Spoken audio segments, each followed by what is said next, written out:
And before we get into Tuneful Tuesday proper, let's do that promised trivia question, shall we? And this question is really aimed around UK, well, no, UK and Europe, really.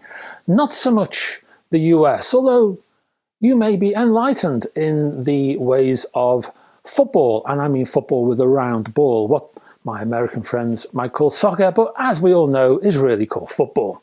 So that's what this particular trivia question is aimed at. And the question is this: which lead singer from West London played a legendary footballer, also from West London, in a 2000 biopic, the year 2000, a biopic of footballer George Best? Again, which lead singer from West London played a legendary footballer, also from West London, in a year 2000 biopic of footballer George Best? Have a little think. Please stay away from Google on this one. Just hang around to the end of the video and I will reveal all.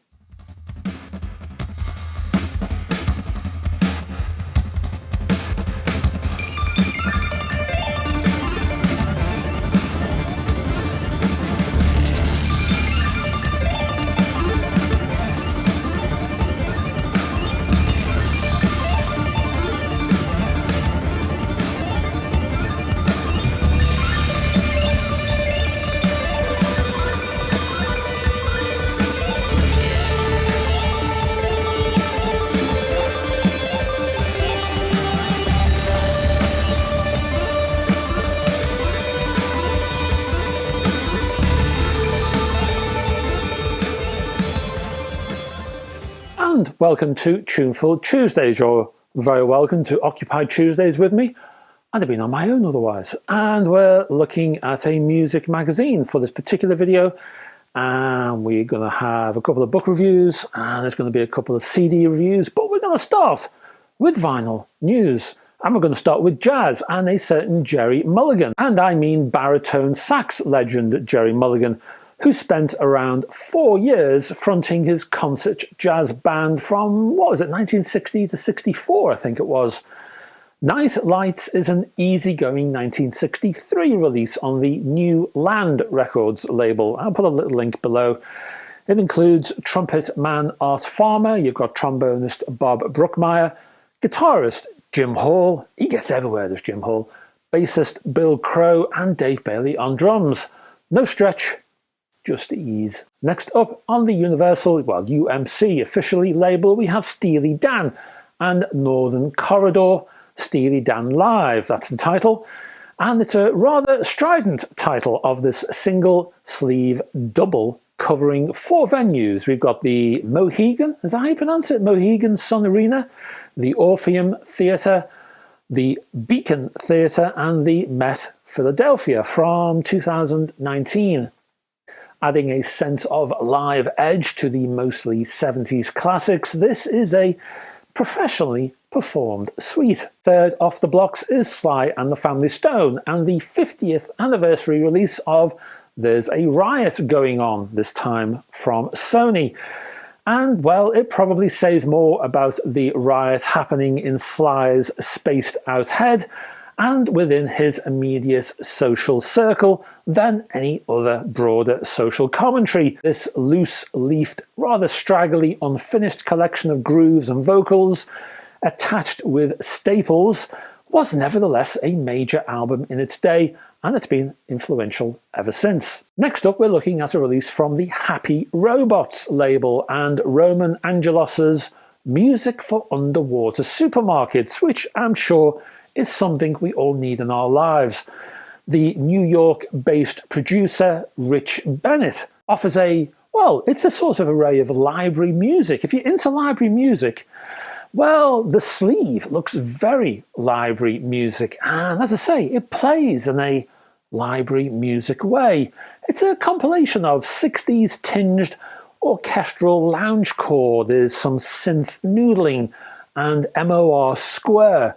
If you love library music, you should hear this one. And the classic Jerry Anderson live action TV Series Space 1999. Well, the music for that is on vinyl and it's split into year 1 and year 2. That comes from the UK audiophile outfit Silver Screen. Again, I'll put a link below if you want to have a little look at that. The 2 discs arrive in a gatefold sleeve and it's been bound by a paper band. There is no shrink wrap here, which is all rather eco.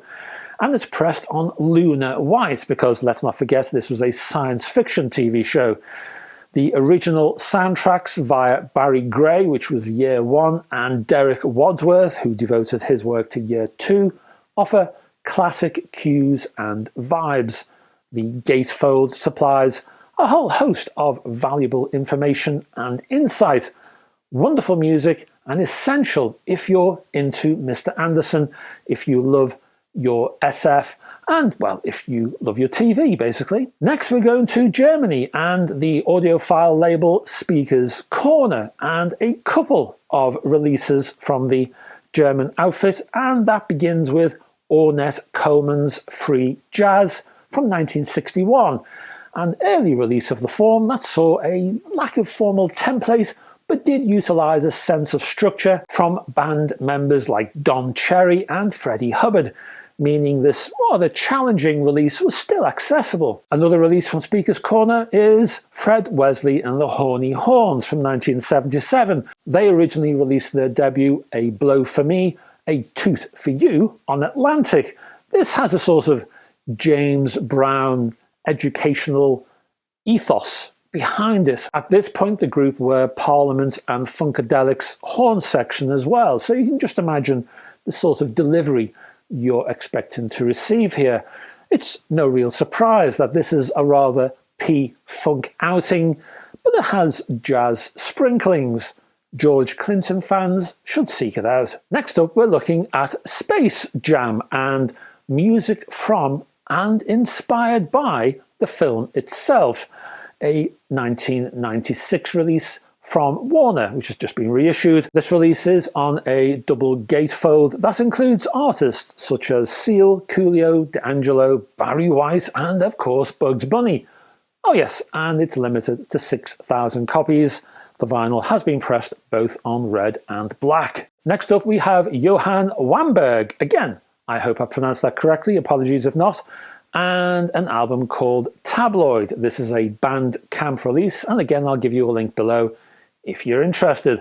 This offers it's a jazz excursion from Denmark, of all places. You've got Johannes Wamberg himself, he plays guitar, Jonathan Bramer on bass, Oily Wallace, have I pronounced that right? Anyway, he's on sax, we've got Felix Hewitt on drums, and Malte Rostrop on keyboards. They provide a sort of real jazz soul 70s feel. There's a real retro cloak over this one. It's groovy, it's finger clicking, it's funky fun. That's your vinyl news. We're looking at CD reviews next.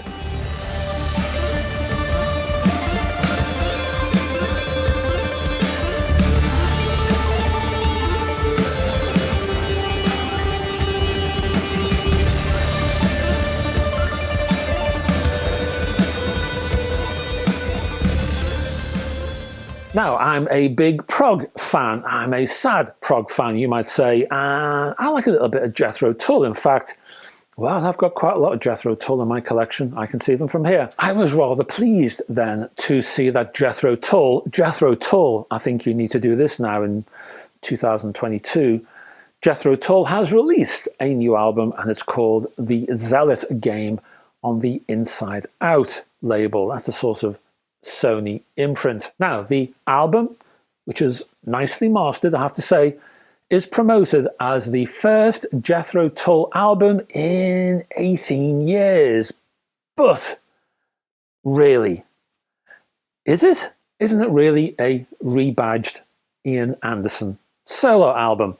It's not as if band leader Ian Anderson returns to any sort of older core group when he picks up the Jethro Tull banner. Because why? Well, because there's no one to go back to. That's why everyone's gone in one form or another. The current post-millennium backing band has appeared on a range of recently released Anderson solo projects. And they're back again as Jethro Tull. This album is a marketing exercise designed to drum up a prog frenzy from the Tull faithful. So, what do you got? Well, this is a 12-track song-based album. That is, Anderson pops in, gives you the message, and he gets out. Of the 12 tracks here, 9 time in under 4 minutes. So there's no real complex prog workouts here. This is an album from a singer-songwriter. It's not an album from a prog group. It's not a prog album. So what do you really have in terms of content? What are the subjects? Well, Anderson rails against the world, basically, and its dark corners. So Anderson rails against Donald Trump. He rails against hate and prejudice. He even has a pop at drunken teenage revelers. The album's core, well, the album's core is religion. That's front and center. Even more focused, well, the core of the core is the Bible. The Bible is all over this release. Literally, many of the tracks, in fact, feature chapter and verse references to specific passages of the Bible. Mastering is good, as I say, although not great for a modern presentation. The mid-range is pushed to the very edge, while the bass, well, I wouldn't call it organic in tone exactly. Now, I like Ian Anderson's focus on the themes in this album. I appreciate that he has targets, and that's great. He's got a lot to get off his chest, and I like that. I like the fact that he's not spending an hour saying, "Ooh, baby." That's also refreshing. I'm impressed with all of the performances on this album, including his own. The album is professional, it's skillfully executed, and artfully discharged. But I never really felt energized. I never really felt excited or even elevated. To Anderson on this album, the message, well, the message seems more important than the songs. And our final CD review comes from Joni Mitchell, who we talked about a little while ago in a sort of Carnegie Hall thing going on. This is a box set of archives, Volume 2, called The Reprise Years 1968 to 1971 from the Rhino label. Now, Volume 1 of this rather impressive archival series followed the story of Mitchell the Younger, getting to grips with her talent, creating demos, building confidence within live scenarios, and the like. Creating an artistic foundation, in other words. Finding her boundaries, discovering her capabilities. This box set, well, it moves the story on into a more hectic and demanding existence. So, from the 1968 debut, Song to a Seagull, that includes home demos, her own home, and also her friend's home. She records all over the place, this old Joni. And you also get a major live outing of 23 tracks at the, how'd you pronounce it? Le Hibou.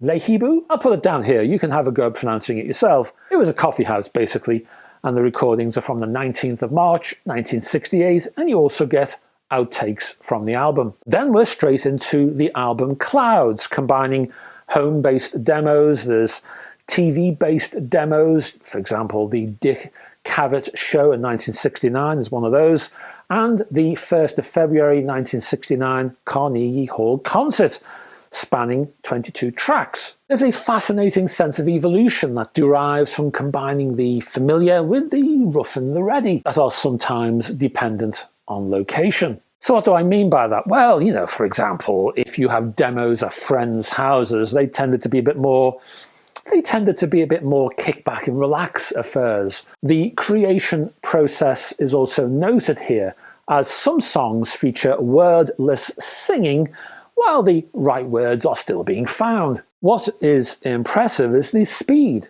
of this evolution. That Carnegie Hall appearance I mentioned, well, that contrasts sometimes rather starkly with some of the early versions of the same song just a year earlier. Ladies of the Canyon 1970 is also explored via a range of 1969 demos, while the Masterful Blue from 1971 is addressed during a BBC in concert rendition of 23 tracks, and there's a whole lot more. This is a box set packed with goodies. Mastering, well, mastering is varied because after all this is a compilation, yet Rhino has done a very good job considering. Nevertheless, the point of this set is that it exists in the first place. In short, this one is essential for Joni Mitchell fans.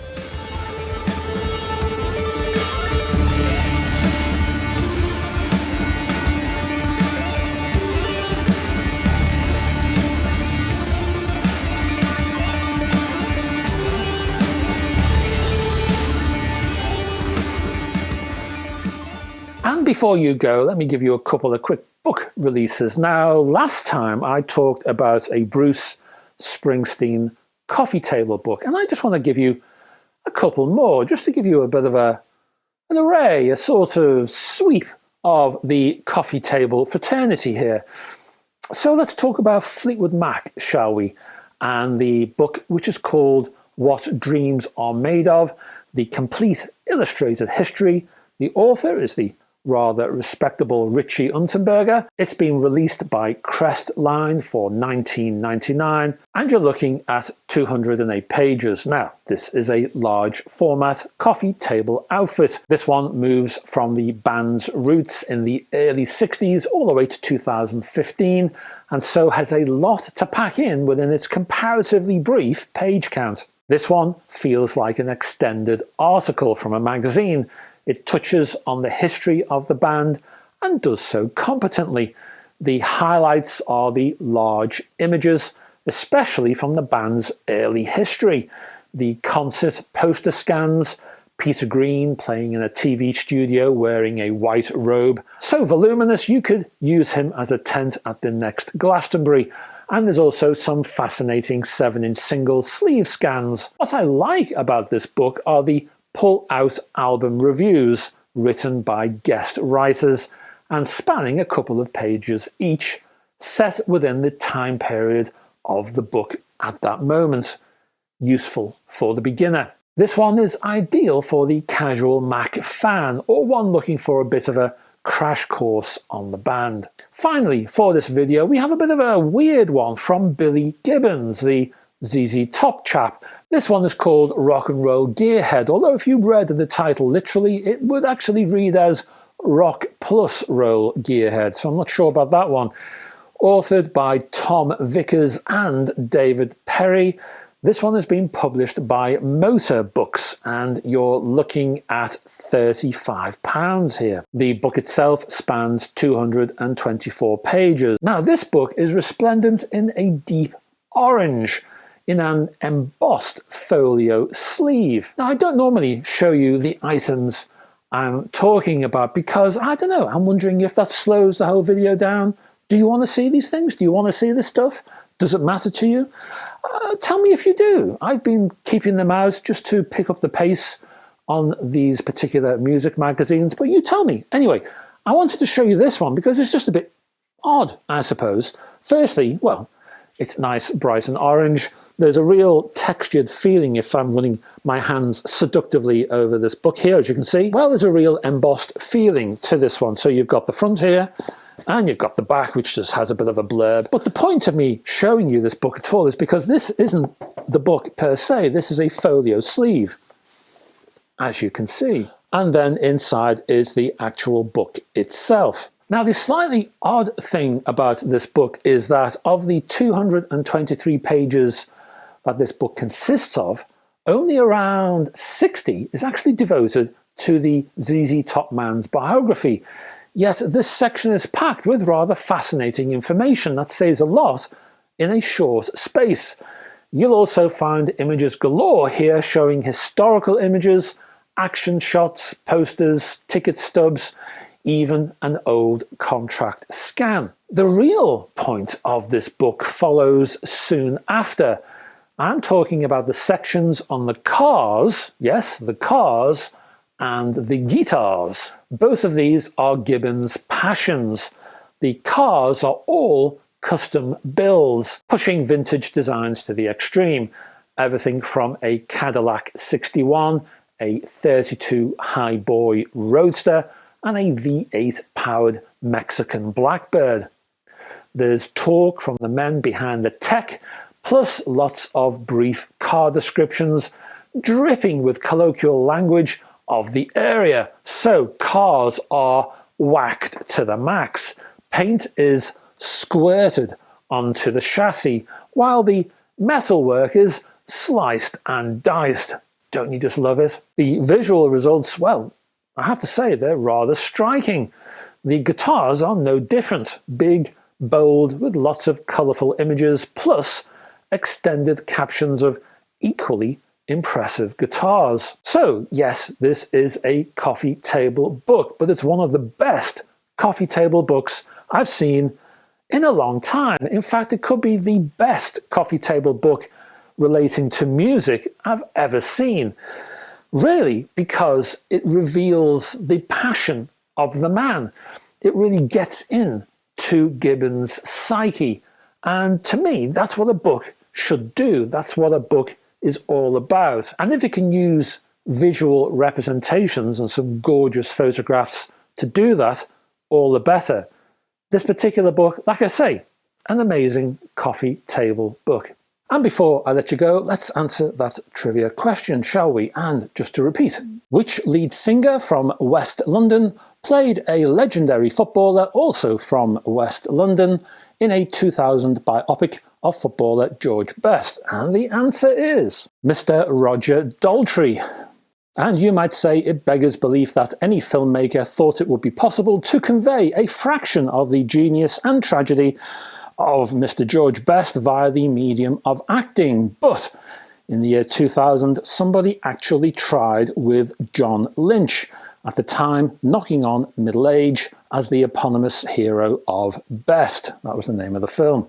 Once they had taken on a project this enormous, it was but a small step to cast Roger Daltrey, at the time in his mid-50s, as Queen's Park Rangers hero Rodney Marsh.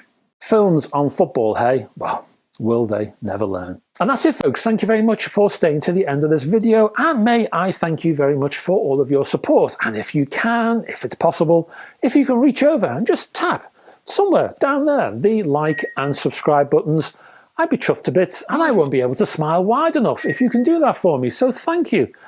Check out my Patreon page, because we have a hi-fi tour. Part 1 is already up and running, and that stretches for, I don't know, it's 35 minutes or so, and that's just one piece of equipment. That's part 1. Part 2 is already in the works, and that's Patreon, as I say. Have a look also down below for the chapter headings if you want to navigate around this video. We have links also down there for lots of the goodies I've just been talking about, and my Facebook group, if you want to join, you're very welcome to.